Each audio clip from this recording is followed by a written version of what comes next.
karibu.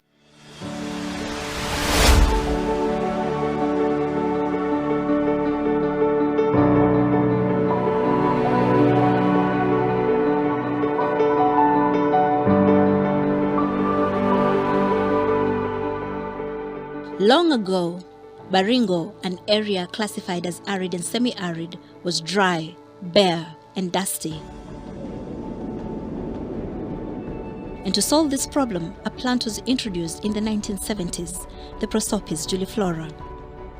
For a while, it worked, covering the bare land, holding the soil in place, and providing the much-needed greenery. But a few years in, the plant that was supposed to solve a problem has become a problem itself. Invasive alien species, whether plant or animal, are considered a threat to the thriving of the biological ecosystem of any place that they are in, be it plant or animal. Now we're in Baringo County, and in Baringo, an invasive species has taken root, and that is the Mathenge weed, otherwise known as Prosopis juliflora. This is what it looks like.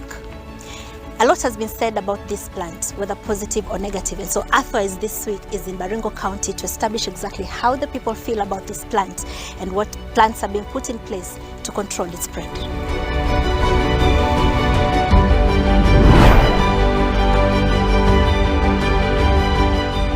Went to the school on the island over there, so I've lived here all my life.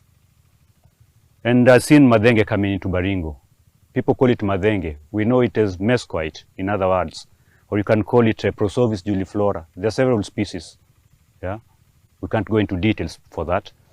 But what I think about it is that people are scared of Mathenge because people don't understand it. You're only scared of what you don't know.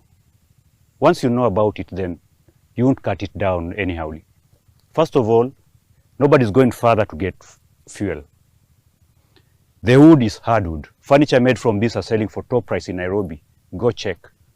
Habitat for species of birds, animals, insects, abundant in Baringo at the moment. People are scared of the thorns. It depends on everybody's allergy, you know, we are different. If you are careless enough to step on a thorn, every thorn is painful. It's just like stepping on a broken bottle. So just be careful. Don't bother them, they won't bother you. But you'll always need a shade. You see I'm sweating? I could be sitting under one of them. So usiniambie Mathenge ni mbaya. Kitu ya pili, angalia erosion. Lake ilikuwaga ni brown, maji ile ya matope, ukishapita kwa mtaro bado wakati kumenyesha. Ukiangalia tu hiyo maji ya mtaro, lake ilikuwa na hiyo kala. Ni kama ile chai ya maziwa alafu umeweka majani mingi. Sasa hizi ukiekewe maji kwa plastic hivi uangalie na upewe maji umebai kwa shop. Difference ni kidogo sana, ni kama tu katincha ya maziwa kalieko. Yaani kakala kadogo sana. Tunaikunywa direct sasa hizi, sio kama wakati ulikuwa unakunywa unaenda kutapika hapo kando. Sasa unaikunywa nikiwa na kiu unakwenda pale. Hao watu wote wanachota maji from the lake. Na thanks to Mathenge, erosion imepungua. Mti huu ni mti ambao ni wa ajabu. Saa hii imenichukua mwezi 4 ama 5 kuung'oa. Lakini nikiacha kwa mwezi 1 2 itarudi vile hali ilikuwa. Kwa hivyo ni mti ambao hautakani kuwa na nafasi ama namna ya kuacha. Vile nimeanza sasa sitaachilia kwa sababu kurudi ni rahisi, kuondoa ni ngumu.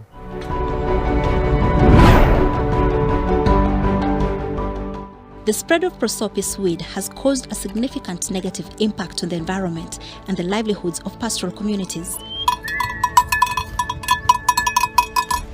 Today it has spread to at least 22 counties, and the communities impacted want it declared a national disaster. The areas where Mathenge grows are inhabited mainly by pastoralists who rely on livestock rather than tree products. This is what a Mathenge tree looks like when it's dead. You wouldn't be able to tell quite exactly what kind of tree it is because a lot of plants have thorns, so it looks ordinarily like any other.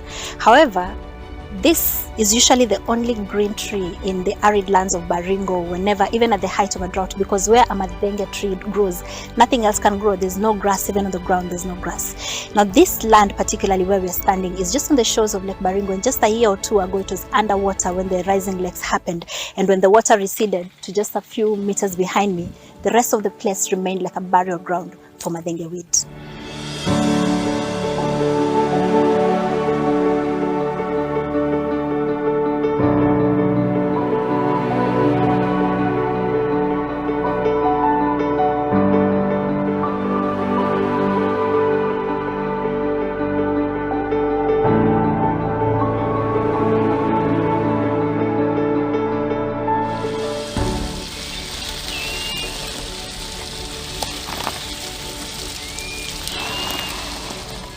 we are carrying out some tests on the allelopathic characteristics of Mathenge. What does that mean? Because you find that where Mathenge grows, other species don't grow there. It actually suppresses the growth of other species. So we are carrying out experiments to see what actually is contained in this Mathenge that inhibits the growth of other trees. And you find that grass doesn't grow where Mathenge actually grows. The dense thickets of Prosopis infestations have outcompeted grass and other forage, posing more significant threats than benefits. A few years ago, some pastoralists from Baringo County caused a stir when they presented toothless goats in court, just to illustrate the weed's impact on their livestock. Only one goat in 1,000 will have this problem. And that's a very old goat feeding for maybe 20 years. Ile mbuzi unapenda sana. Paka imezeeka, meno itaisha tu, hata mzee meno utoka. Usiweke Mathenge shida. The reason why the teeth of the goats are falling is because of the excess sugar in the Mathenge pods. So when they consume a lot of sugar, just sugar erodes the teeth. So then the teeth get eroded and they fall off. So it is true that Mathenge seeds, if consumed by the goats, mostly goats, then it can make their teeth fall. Ukichukua hii pod ya Mathenge, according to research, isiage, chukua unga ngano, utachukua glasi moja ya hii pod, hiyo imesiagwa powder, it's rich in protein. Ongeza na hii unga yako ya ngano, you make some nice pancake, keki pia. Ni ngumu. Hata haijakauka vizuri. Ni ngumu. Usume directive. Usume direct. Uma tu chiu yetu. Vunja tu hiyo hapo pole pole. Nonja kama imekauka. So we are recommending the pods can be ground. After grinding, you mix with ground maize cobs just to reduce the sugar content and feed to the livestock. And then on the side of human, we have done a research and test. This one can be ground and mixed with wheat flour to make human food like chapatis, mandazis, and cakes. But if you just grind the pods and use the flour alone, it's very sticky. So making the dough will actually be a problem. So is it as sticky as ungangano? Yeah, it's sticky as ungangano, but it's more sticker than ungangano. So we recommend you mix the ground of this and that of wheat flour. What is the ratio ya hiyo kuchanganya? The ratio is 3:1. If you take 3 parts of wheat flour, you have to take 1 part of this.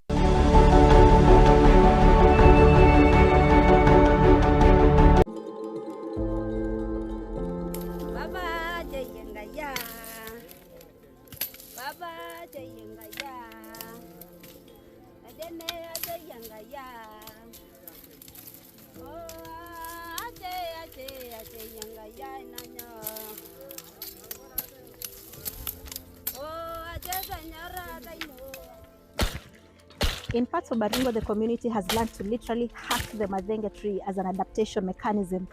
This way, they are able to make other uses out of it, such that they're able to control the spread of the tree in the environment. It's actually a very strong tree to cut through, and also making an income out of it. This is climate hackers. Such a strong... that's a strong tree.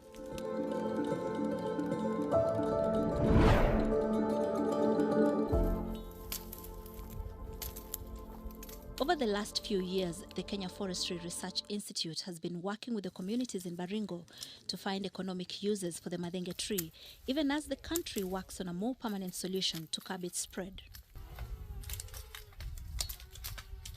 Tell me about why it's important to the work that KEFRI is doing about Mathenge. Why is it so important? Mathenge is an exotic species, meaning it was introduced here, and after being introduced here around 1986, 85, then it spread so fast because this is not its natural habitat. So therefore, after spreading, it claimed the grassland. for this area. This is a pastoralist region where people keep livestock for their livelihood. So Mathenge having claimed or colonized the whole grassland, we saw a need to do some research about how to manage it and also how to utilize the biomass. In how to manage it, we have come up with different ways of managing it. Mechanized ways where you can use a bulldozer to extract the Mathenge. We can also use the manual way where the farmers or the landowners can cut the Mathenge and use it to make charcoal. Another way is using chemical, which we are still testing right now.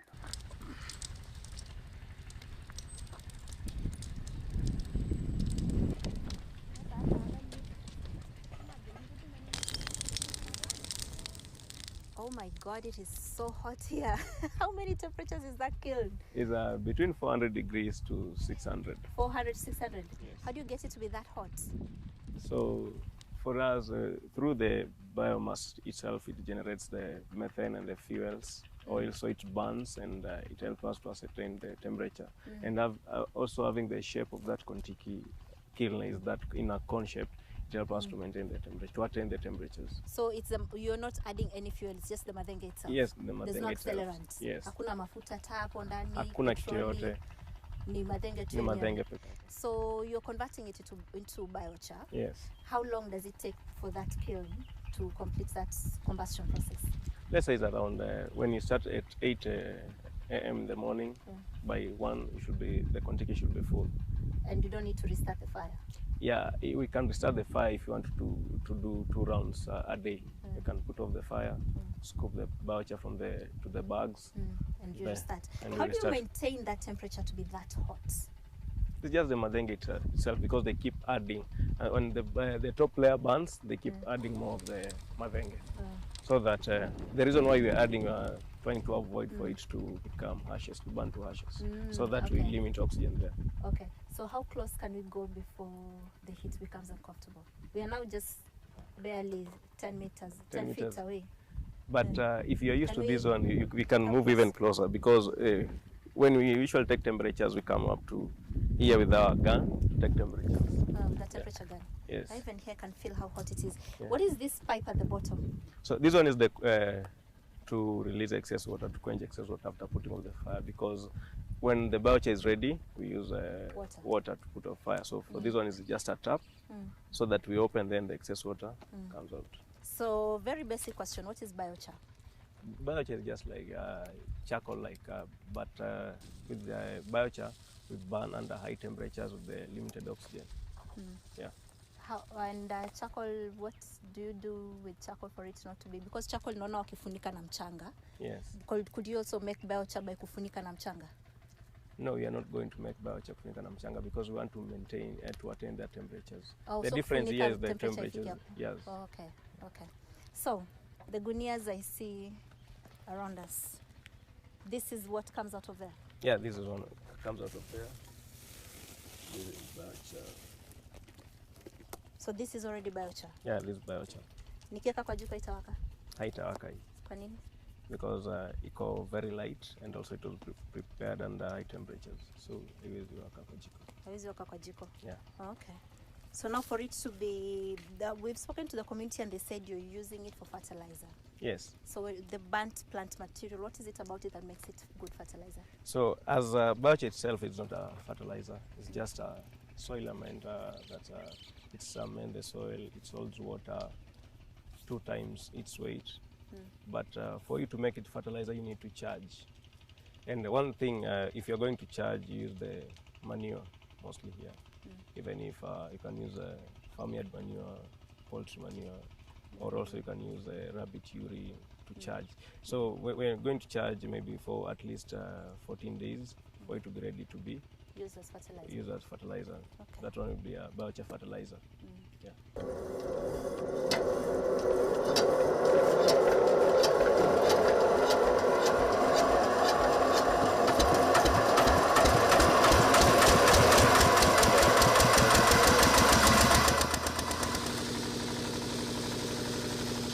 Mathenge ni mti hatari kwa sababu ukikudunga lazima iko na poison. So itabidi mpaka uchoronge mpaka utoe miba. Miba kama hizi. Miba kama hizi. Pia na wewe utajichunga ili usidungwe na miba. Na unakata pia into size. Kuna size yenye unakata ili ikiingizwa kwa kontiki kill isiwe inachomeka ikiwa nje. Tukimaliza kung'oa hii kitu mpaka tufanye uprooting, tunajaribu kuspread hiyo biochar. Then after biochar tuna plow. Na tukisha plow hapo sasa ndio tunakuja kupanda nyasi. Oh, mnapanda nyasi? Tunapanda nyasi. Alafu nyasi inamea mbio sana. So hiyo nyasi inamea mbio na pia ina resist wakati mvua inapotea, hiyo biochar inasaidia. Itakaa kwa muda bila kukauka. So hiyo ndio muhimu ya hii biochar. Na kuna places kwenye mshapanda nyasi tayari na mnaona nyasi kimea? Ndio, kuna tayari mahali kuna shamba already tumepanda nyasi. Na kuna zingine prepare kwa sababu ya hii maneno ya El Nino. Tunasikia kwa maredio yuko El Nino. Pia na sisi tunang'ang'ana prepare. So already kuna mashamba clear na zingine tumepanda tukaweka nyasi, tumelima na tukaweka nyasi. So in total, if you were to put a number to it, unaweza sema ni how many acres restore? Okay, including hii kuna already 20 acres, no, around 36 acres. Kuna ile tumepanda nyasi tayari 17. Kuna ingine 16 already tumesha prepare. Na hii tayari tena tunang'ang'ana kumalizia haraka kabla ya hiyo mvua. It's not an easy job cutting the Mathenge tree. Given how thorny it is, gloves are necessary in order to protect yourself. Ow. Makamiba. These men and women are currently working on a 15-acre piece of land, working as fast as they can. But it will take them at least 3 weeks to clear just 1 acre. And despite the back-breaking work in the scorching sun, they refuse to give up because the war on Mathenge must be won. Once the biochar is ready for fertilizer, it is spread on land where the Mathenge has been removed and then grass planted. This grass here is called zing grass and commonly it's known as puffle grass. It was planted in May of this year and look at it, it's almost ready for harvesting. Now once this grass is planted, it's able to restore the grazing fields for the farmers here, for the livestock farmers here, because livestock feed is a very important part of livestock farming. So this land here is 5 acres that has already been restored and grass planted, and the community is hopeful that pretty soon the entire area will be covered with indigenous trees and grasses like these ones.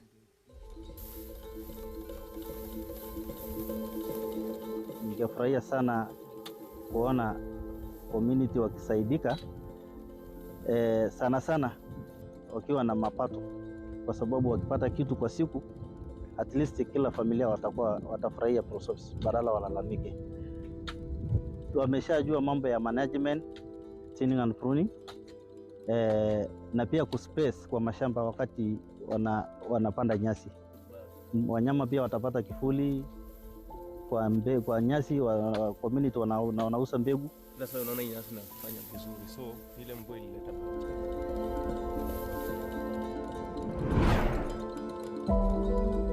Since 2003, much effort has been put into eradicating the Mathenge at the national level, but the tree just keeps spreading faster than it can be cut down. A task force was even set up to devise ways of eradicating it, but eradicating might be futile for a tree that is set to regrow from vegetative buds and massive seed banks underground. It is estimated that Mathenge can produce up to 60 million seeds per hectare per year, and these seeds can lie dormant in the soil for up to 10 years.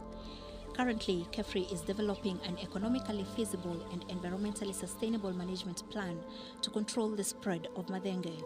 The aim of this strategy is to minimize the tree's negative effects and make the most of a situation that is already difficult to reverse, especially given the limited knowledge on how to manage it effectively.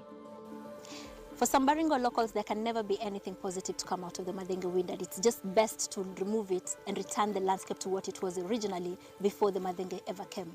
But for many others, the positives of this plant outweigh the negatives, and they say it's best to just leave it there because soil erosion was one of the biggest problems this ecosystem faced, and the Mathenge helped to control that.